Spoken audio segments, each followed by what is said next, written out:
Hola, avui us ensenyaré a crear un PDF on els vostres alumnes podran escriure de manera fàcil, ràpida i gratuïta, fent servir la web PDF Escape. S'ha acabat això d'haver de torçar el cap per llegir fotos fosques. A partir d'ara, els alumnes podran escriure-ho tot a ordinador i enviar-vos-ho.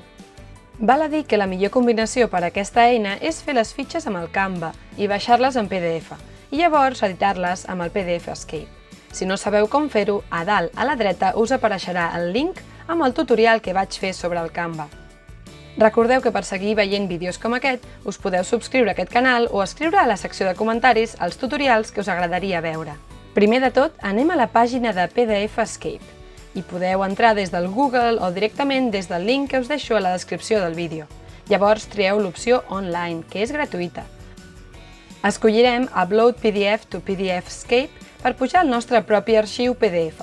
En la finestra que ens apareix posem Seleccionar arxivo i busquem el document que ens interessa. Com veieu, és una fitxa sobre un llibre que he fet amb el Canva, amb els espais ja pensats per a que s'hi pugui escriure. Seleccionarem l'opció Form Field, que té un requadre verd. Us sortirà un quadre de text on podreu escollir diverses opcions. Text per a una sola línia de text, per si la resposta ha de ser molt curta. Text Paragraph. Un cop fet, us deixarà escriure al PDF diverses línies de text, és a dir, un paràgraf, tal com el nom indica. Checkbox és per fer d'aquelles caselles per fer-hi tic i marcar opcions. Nosaltres aquí a Nom i Data hi posarem l'opció Text normal. Cliquem a la cantonada superior esquerra i arrosseguem. Veieu que queda de color verd? I als altres apartats, Text Paragraph, per a poder-hi escriure més.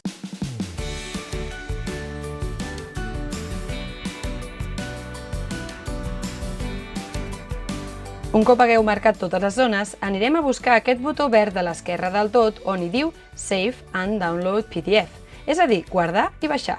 Se'ns baixarà el PDF i mireu, aquí el tenim. Com veieu, hi podeu escriure el que vulgueu i després guardar-lo sense problemes.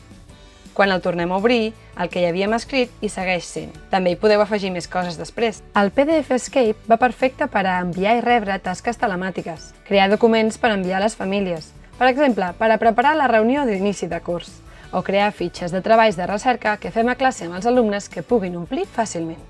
Per cert, últim consell, recomano tenir l'última versió d'Adobe Acrobat per a llegir PDFs. És gratis! Teniu el link a la descripció del vídeo. Espero que us hagi agradat el vídeo. Ens veiem a la propera!